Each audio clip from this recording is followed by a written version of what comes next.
We'll jump right in. Before we really start, we're going to start by saying this, that we're going to have a Q&A at the end. So this is a phone number that you can text any questions to. So if you have any burning questions right now that you want to send in before we start with anything, you can go ahead. I would also suggest just writing this number down so that if you come up with questions at any point throughout this, you can go ahead and text that to us. And it's anonymous, so it's not like we're going to know who you are.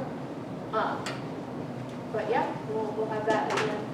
But since this is a time of learning about worship, we thought it'd be appropriate to also use this whole time as worship. Worship is more than just music. Worship is also the way that we receive the word, receive teaching of what God's trying to do in His church and in our lives.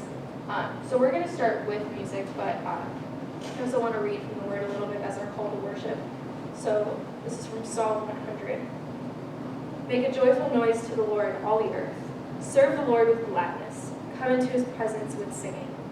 Know that the Lord, He is God. It is He who made us, and we are His. We are His people and the sheep of His pasture. Enter His gates with thanksgiving and His courts with praise. Give thanks to Him. Bless His name. For the Lord is good. His steadfast love endures forever, and His faithfulness to all generations. So why don't you guys stand as we sing?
The Lamb that was slain for us.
Worthy is the Lamb that was slain for us. Son of God and man, you are high and lifted up, and all the world will praise your great name. Your great name.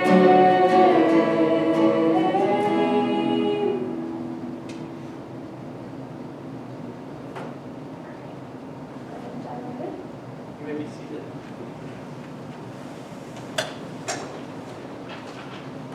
All right, so before we get started in today's session, I want to do a brief recap.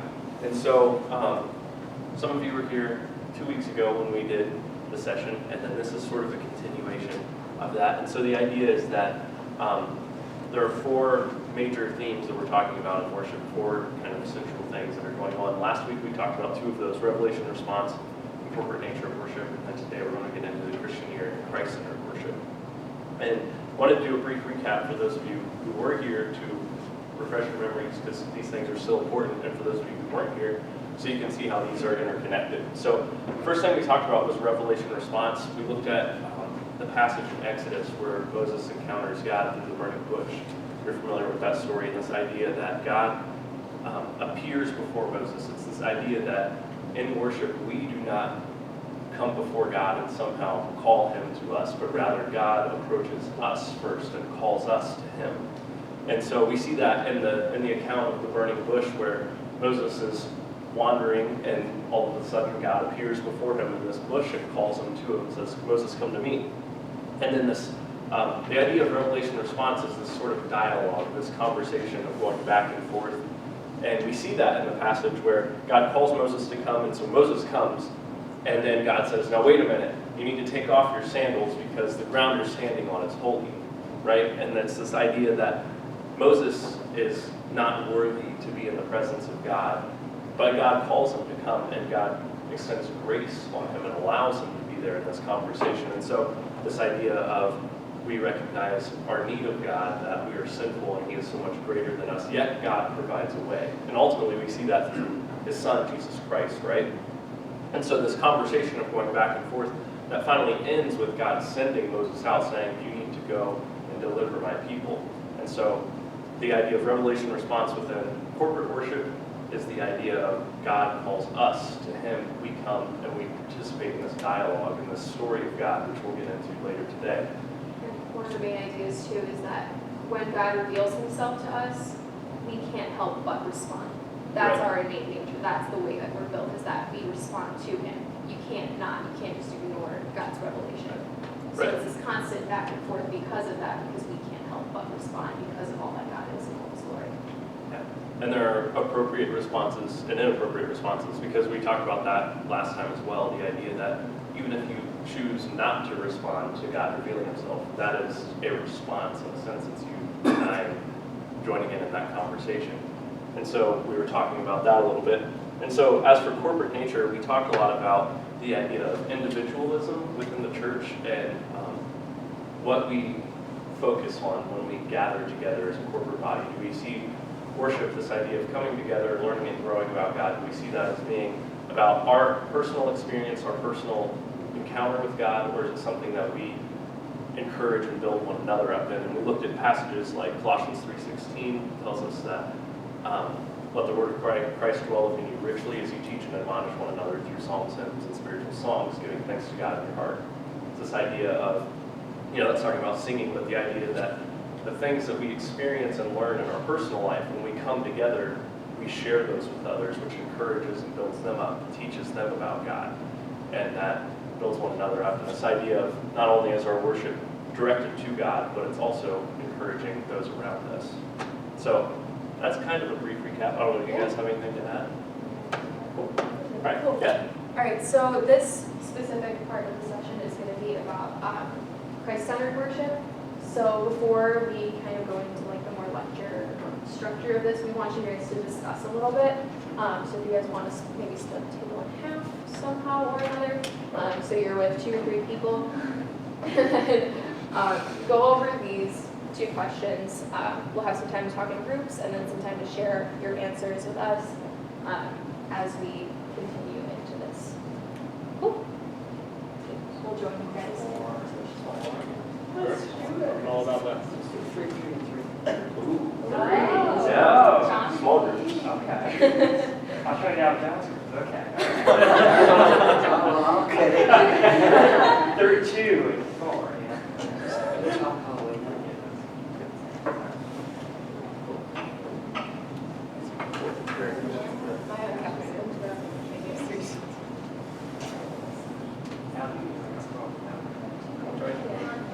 I'll jump up with you guys. That's okay. Great.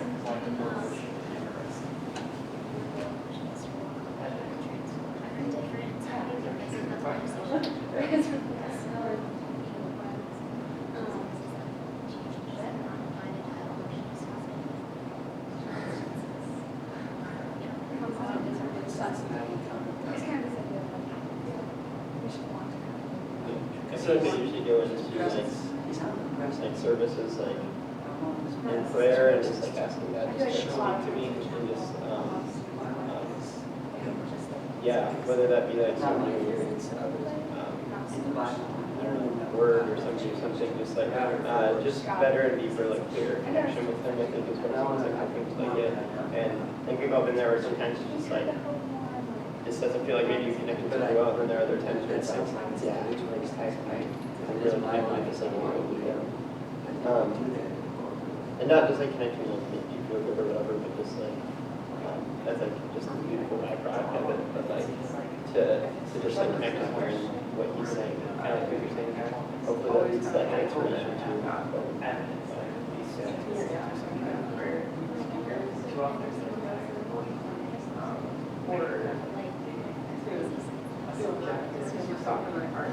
Yeah.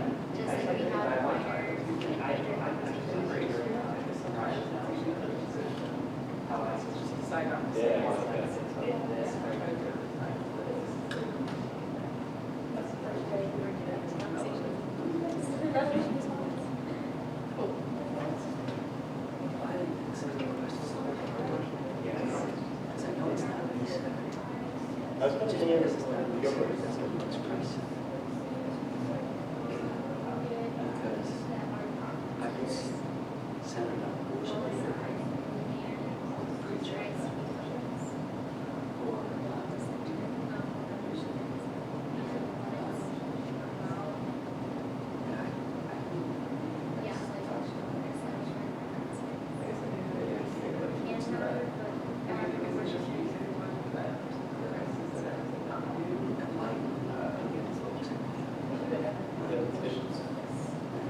I was just going to say, I didn't think about the question much last time.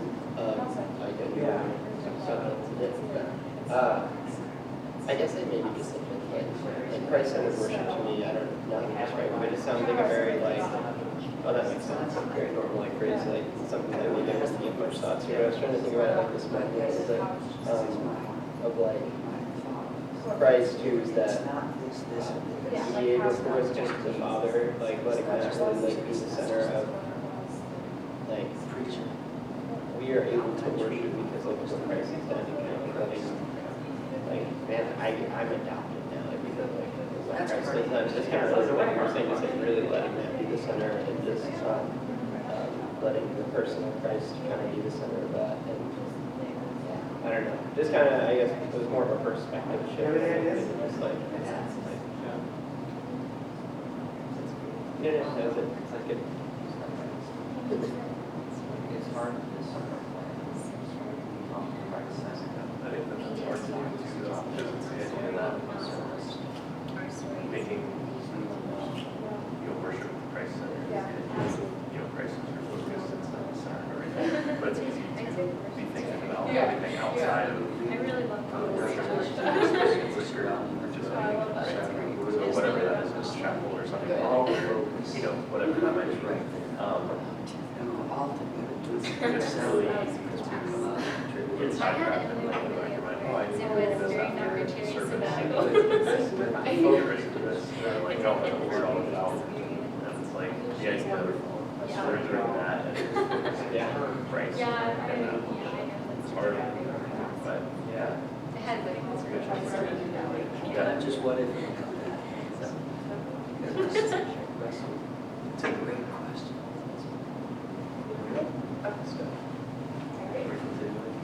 Yeah, let's move on.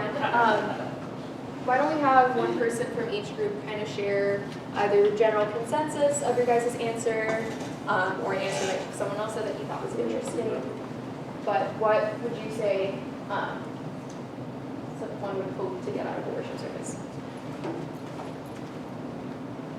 I think Ben had a great answer. It's tangible, I'll put it in my words, see if I get it right. A tangible sense that I've met God. Yeah. Something I can take away with this and say, I've encountered God. Yeah. Ginger had said something similar. We brought it back to the idea of a conversation, and she said that when you leave a conversation changed, worship should be the same as if you leave worship and you feel transformed by it. What about you guys? Amen. Answer about surrendering everything outside of the service or worship and just focus on your relationship with God. Yeah. When I think about change, I really like that because it reminded me, we talked a little bit about it last session. The idea that when you join in this conversation with God, and that's what worship is this conversation, that the expectation isn't that you leave the same as you were before, but that naturally a worship encounter with God leads to change. And that can be either positive or negative change, I guess, depending on the worship that takes place. It could be deformative or formative to your faith walk. And I think that being able to surrender things outside and focusing on Christ and this idea of participating in this conversation with God enables us to leave changed in a positive way. So what would you say Christ-centered worship looks like? We talked about how it means that God's story becomes what's forming worship and our preferences fall inside of God. We wrestled with the idea that it's not like a really cut and dry answer. What was your question? You framed it very. So I know it Right? what Christ-centered worship is not. It's not about me, it's not about the music, it's not about the preacher, but how do you know it's truly centered on Christ? You know, we wrestle with that. Yes. We kind of talked about how every element of the worship service points to Jesus, whether it's through the Holy Spirit speaker or different aspects of it, rather than Yeah. Yeah, so we've already kind of touched then on what we're going to be transitioning to talking about, is that when we're looking at who's this, like what worship is centered around, we have to ask the question, who is the object of worship? So like we were talking now, a lot of us were saying, oh, well, it needs to be about God's story, not my story, or it needs to be about this and not this. So we're going to talk about that kind of juxtaposition between Christ-centered worship and human-centered. So this big word up here, anthropocentric, basically just means self-centered worship, us-centered, anthro meaning human, centric, centered. So it's worship that is more focused on what we want, what is our desires. We're engaging in worship because we want to feel good, or because we want to say that we did it, or we want to, like I've heard some people even say, like, I want to cry in worship today. That's my goal. Like that's not a real goal. You're looking for an emotional response rather than to meet and be transformed. So going off of that point, how does it shape us? Everything in a worship service communicates something. So that something is either formative or deformative. So when an element of worship is doing what it's supposed to biblically, then that forms us. It teaches us about aspects and qualities of God. It teaches us about our relationship as a community. It teaches us these good things. But on the flip side, if it's not coinciding with biblical truth, then it's deforming us. So in the case of anthropocentric worship, it's deforming us in the sense that it's communicating to us that we matter more, and that our preferences should rule, and that what we want to feel, what we want to talk about should be in the center, rather than what God's trying to tell us or what God's trying to do in His kingdom and in His story. So yeah, instead of forming us in the right, it's deforming us to the wrong. So I think we hear that a lot in the questions we'll ask ourselves when we're walking in. yeah, What am I blank, or how Yes. am I blank? So am I going to like songs? Am I going to like the speaker? What am I going to get out of it? These are usually the questions. Or why am I? If we say why am I here, like am I here to swipe my card or to get my church check card for the day? So I think that's how it kind of manifests itself in very subtle ways. Usually, it's not usually just explicitly selfish. Oh, I think yeah. it really is it's a little more subtle than sometimes. yeah, absolutely. It can definitely lead itself into the way that our philosophies of worship are forming. Like you do want to, like a lot of times we ask those questions of, well, what do I want to get out of this? Am I going to like the music today? I wonder what songs they're going to be singing, and I wonder who's speaking today, and I wonder if I like the speaker today. That's all focused on you. Rather than, I wonder what's going to be taught today. I wonder what's going to be communicated today. That's a little more towards like the grander scheme. I wonder how I might meet God today. Yeah, that's huge.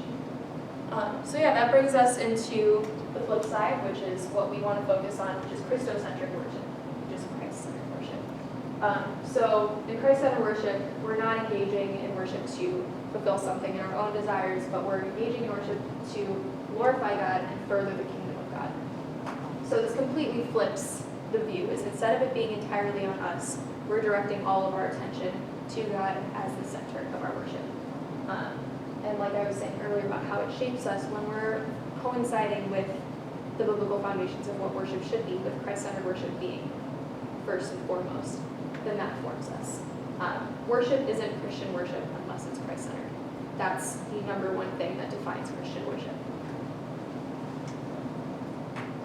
So when we come to worship Christ and we have this Christ-centered worship, we see Jesus as the object and the leader of our worship.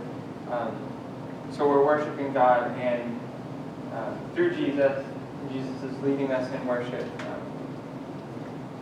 So Jesus first received our worship, and this is us saying that Christ, you have priority above everything else in my life.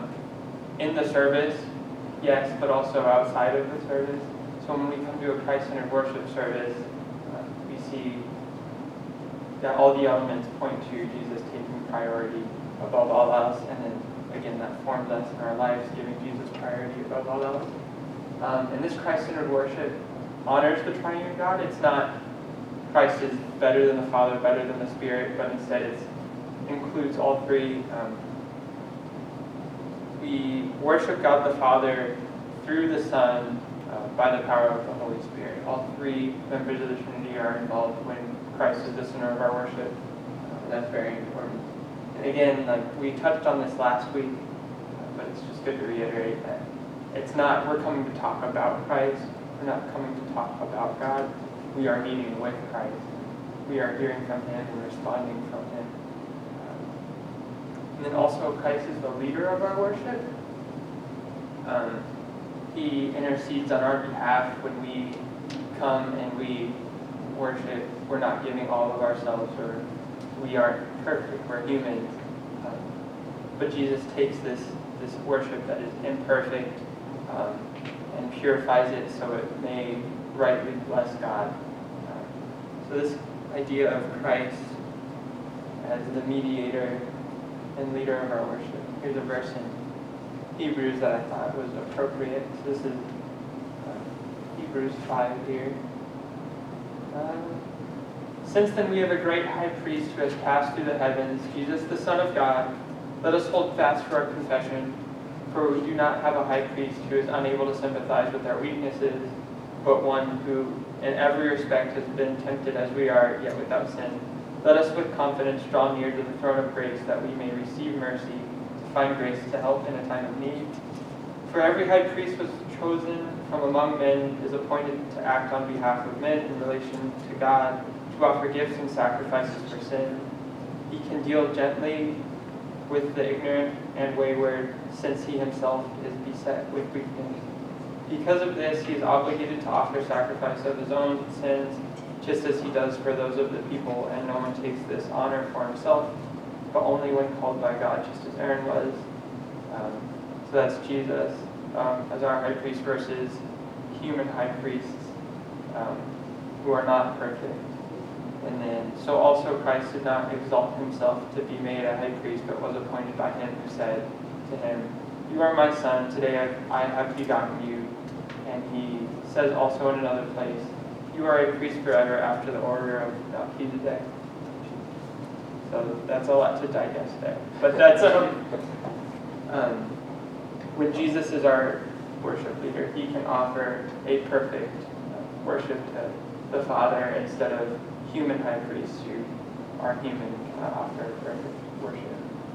This also takes us back to the idea of God initiating worship, that it's not us that comes before God to say, okay, we want to worship you now, come meet with us. But Jesus, as the leader of our worship, is also inviting us to worship him as he leads our worship.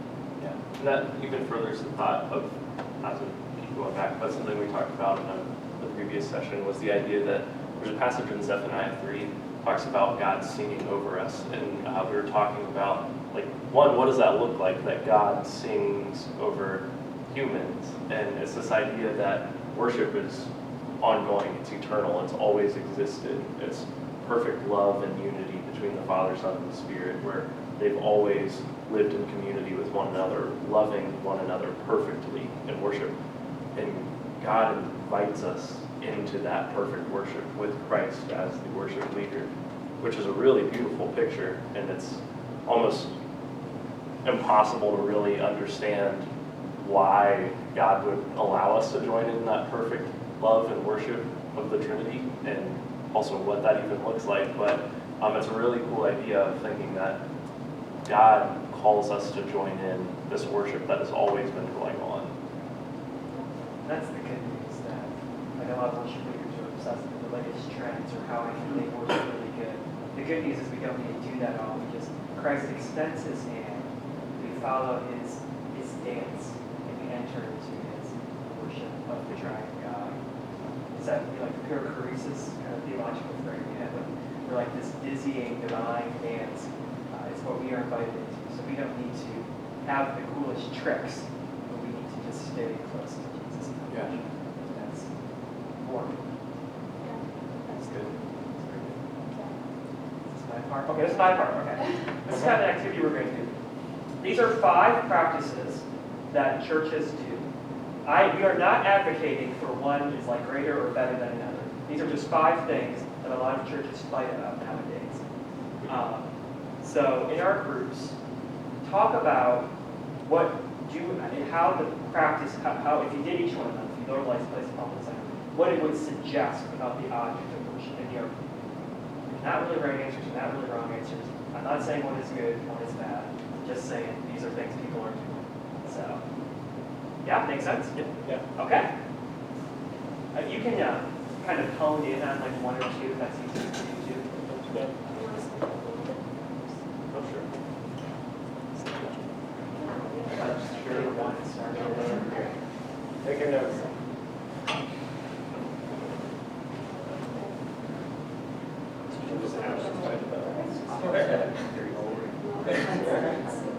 Also for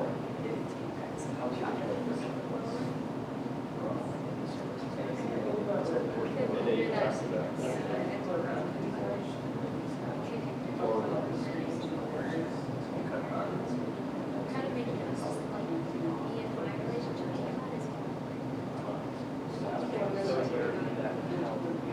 That focus more on by eliminating.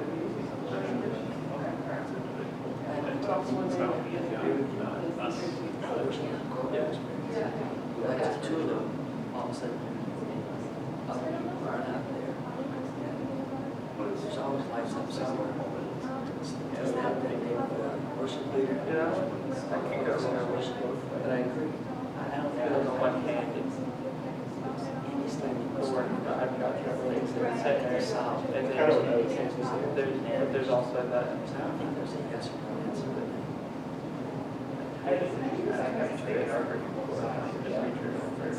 So it really matters how you do that. That's what I was gonna say, I don't think that one was inherently in and of itself is right or wrong. It's a shame. Something. So it might be the same problem, but So I like, need to normal life. Know something like. the way maybe you go about that is like, what is the center or purpose behind that? Yeah, I like these are maybe It's not just sight, it's smells, it's touching, senses. If you're really purposeful about explaining this is the word we're hearing, that's good. That's centered. I think that honestly, I feel like that's kind of the same with all of these. Yeah. But like, I don't think any of them, like, obviously biblically, I don't think any of these are inherently wrong. Right. But I think what the intention is important. I don't think things should just be random. And there's other things like, yeah, we just, and it could be taken wrong with it. Because like maybe that'll segue to like placing flags. Like I'm in ministry context right now, so like I'm reading a lot about like just like the intentionality that goes into like multicultural like church building. And some like there was like one book or like article we read where like it's like sometimes representing flags of different people like not as the symbols but just kind of there. It's kind of could be important for that inclusiveness. But we don't want to also worship like a nation, the kingdom of heaven. So it's like, that would be the altar. once again, I'm just thinking about it. Intentionality.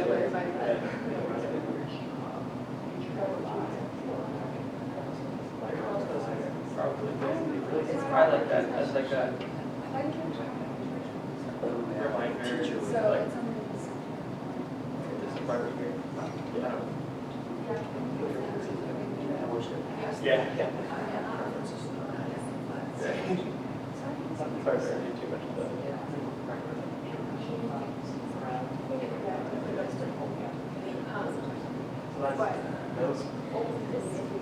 It's just how bad it is one spot, it's very center of attention. But the way that that's we feel comfortable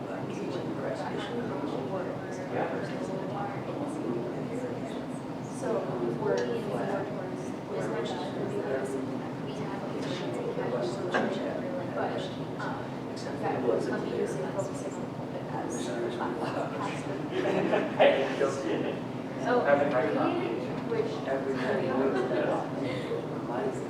I feel like that one isn't as bad. Like maybe, I don't know.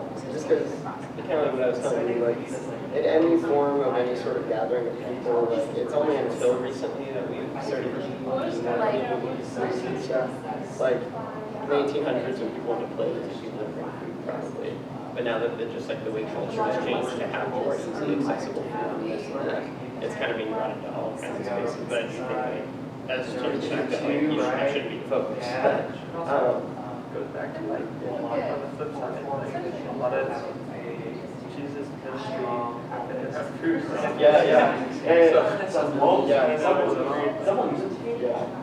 There's something I think special that I think that's happens like it goes from like this board meeting like everyone's and it's serious, but like when there's surroundings and community, it's definitely changes.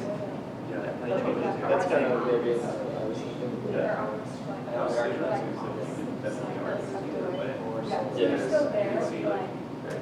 It's more just like crack that's like wherever we sweaters. Yeah. So it was like the backdrop of the cross.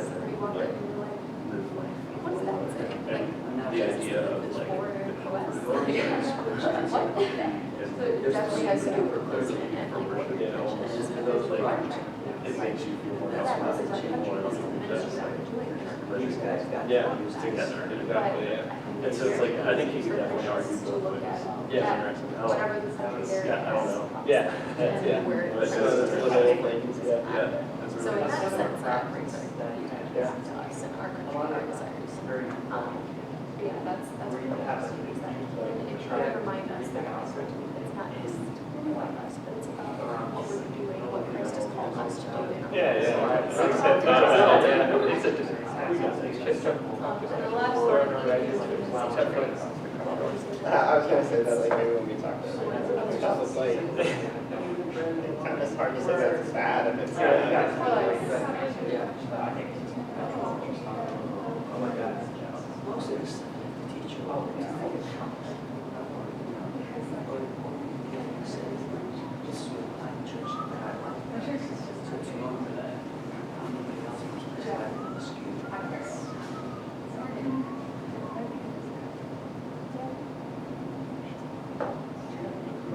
Oh, I'm leaving. That sounds like Alec. Go ahead. Did you have time to kind of chat about a few of these? Lowering lights. Do you guys want to talk about that? Okay, what do you guys think about that? We have a bunch of different things. Yeah. Again, not gonna fight for one side.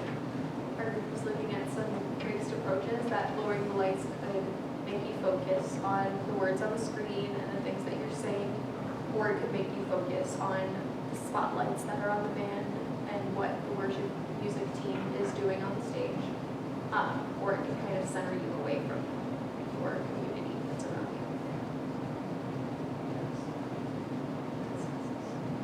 John mentioned something about how a change in light kind of seems like a change in environment, like entering a sacred space. I don't know if it's good with that. That can actually kind of signal the case difference happening.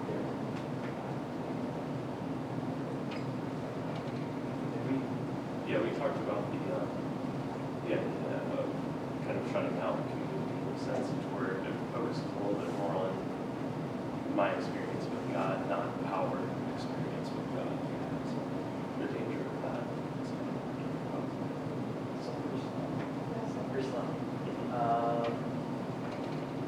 Guys talk about the pulpit, placement of the pulpit.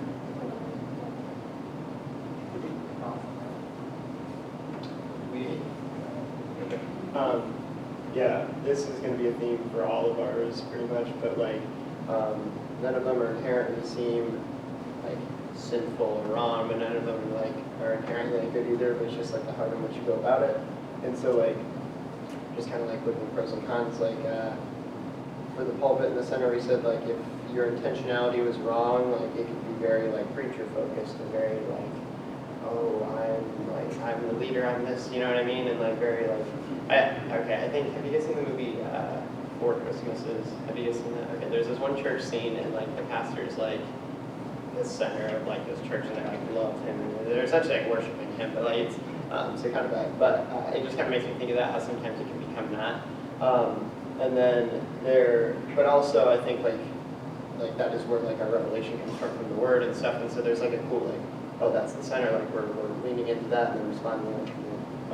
So I think like just it being there inherently just without intention could be dangerous, but like I think if you place a good intention there to really like let that drive, I think then he said like communicate that well, then I think that it could be like a good thing. Yeah. You guys have any thoughts? I had talked about like how we move the pulpit during services. So like at my church, getting in during chapel, the pulpit is very important. And I think that helps. I think moving the pulpit, and any church actually has not had like the pulpit's always there, you know, your worship teams. And so I think it does, when we do place it at the center, I don't think this is like when we're moving it and we do place it at the center, I don't think it's necessarily bad. It does help us instead of like he's gonna very much like it's not like he's taught from there, but preach the word. It does really show like that we are focused on the work, that we are focused on Christ. Interesting how we have to remember that our tradition does really emphasize like everything leads up to the sermon. Like we might not be a tradition because we're kind of, you know, not everyone else does that. Some really emphasize the table, so that so like the pulpit might be kind of like off the side of the communion table. There it is. It's very interesting like how what that kind of suggests about our priorities in this service. Flags, American flags, Christian flags, global flags. Talk all about you guys think about flags.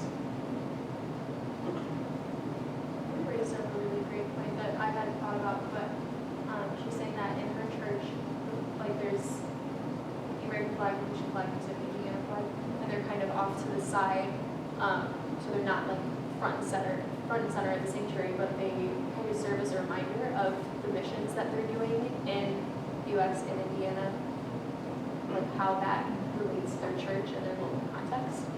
So I thought that was really interesting. John, that's that heritage you said? Yeah, we actually, every place that the Wesleyan Church had missions that were legal, because there are some places where missionaries want to come. We had a flag for every country where our mission was being fulfilled as a reminder that we're part of the local church. I've been in church, however, that had fights over, take the American flag and the Christian flag. Take the Christian flag off the platform and nobody got mad. Take the American flag off and everybody did. And not everyone, some people did. Yeah, my citizenship's in heaven. Yeah, we pretty much, I'm in ministry in context right now with Jim Lowe, so we're talking about like building like multi-ethnic churches and like what that's like, and how much intentionality, like that seems to be the word that's used in this every class, like intentionality. And like part of that I think once again goes to communicating it, and like I think that there's something that could be good about like the global church, like recognizing like the people who you are representing in your local body and also like your global body, but I also think like you don't want that to accidentally be the center or like the focus, or wait, I use the same term, like your citizenship isn't heaven, it's not like it's not forever at America or at where. So and if you're idolizing that alone, then you're at all. It's not going to last forever. Kingdom of God will. Yeah. Going off of what you were saying about intentionally, I think that's something that we were talking about too, is that flags themselves aren't bad, but it's about where are they placed, how are they placed, what are they communicating. If you're throwing a ginormous American flag behind the cross, what does that say? If you're putting them on the side as a reminder of mission, what does that say? They're two very different things using the same flag. You see that like Patriarch Memorial Day, Veterans Day, 4th of July, I see like there's like these big, very fancy textures on a huge projection of a cross, way big in the background. And they change all their lights to red, white, and blue. They have a big like America someday. Communicate something very interesting about how we view what story we're telling. So yeah, the cross is kind of similar to the pulpits. We can kind of move past that one. Now that we can't move past the cross. That was past the cross. But forget about the cross. Eating and drinking. I'm curious about this one. You guys, this is something we don't really think about too often. I don't think there's anything. What the hell? But you see, there's a lot of churches that become more accepting of it. About 10 years or so, you could never, really eat it. What do you think that suggests about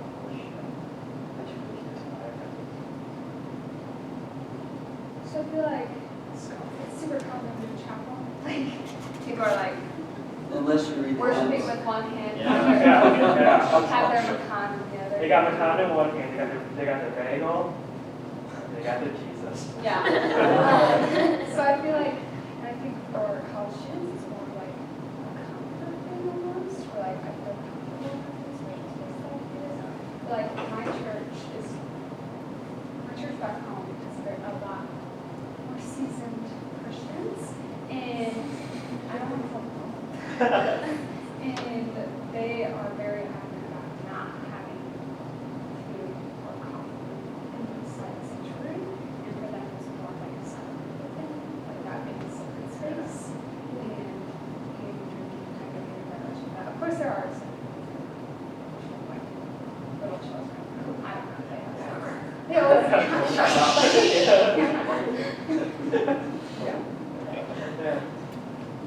We didn't get to talk about this.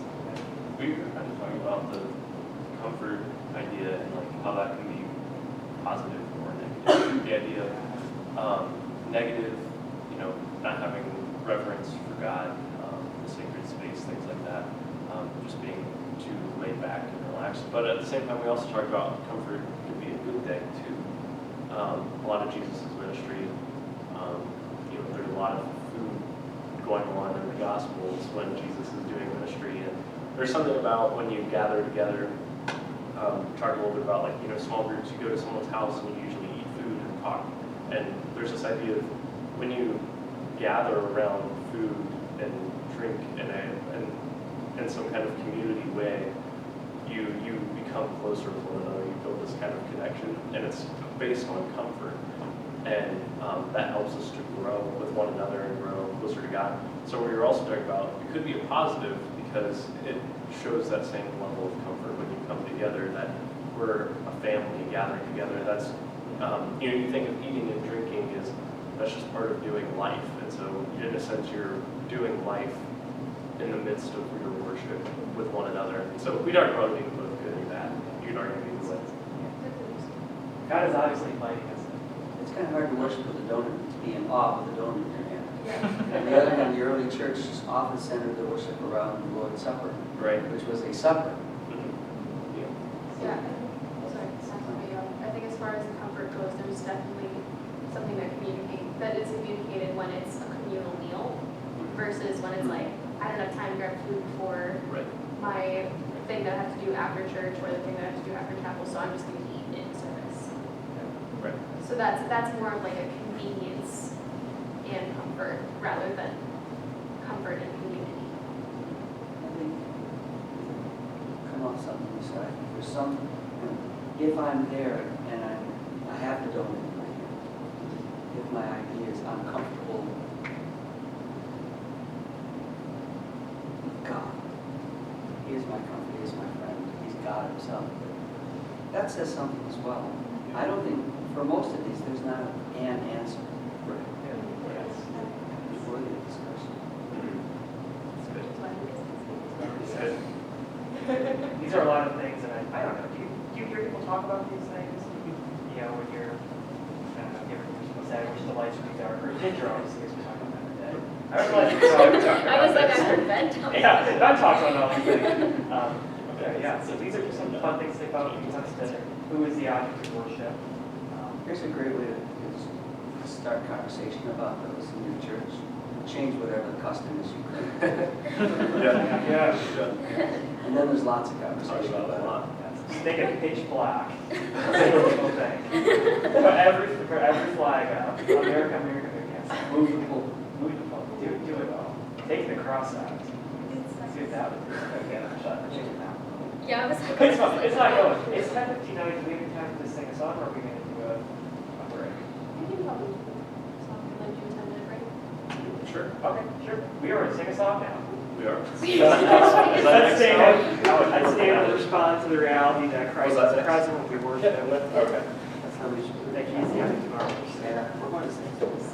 It's time. Yeah. Okay.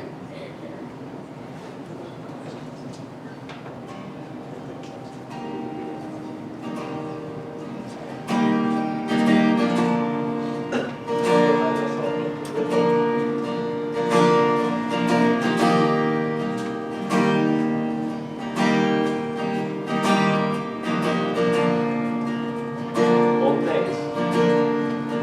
Old things have passed away. Your love has stayed the same. Your constant grace remains the cornerstone. Things that we thought were dead are breathing in life again. You cause your sun to shine on darkest nights. For all that you've done, we will pour out our love. This will be our anthem song. Jesus, we love you. Oh, how we love you. You are the one I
You are the one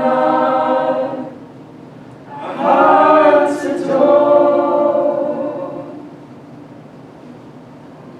We'll break for 10 minutes.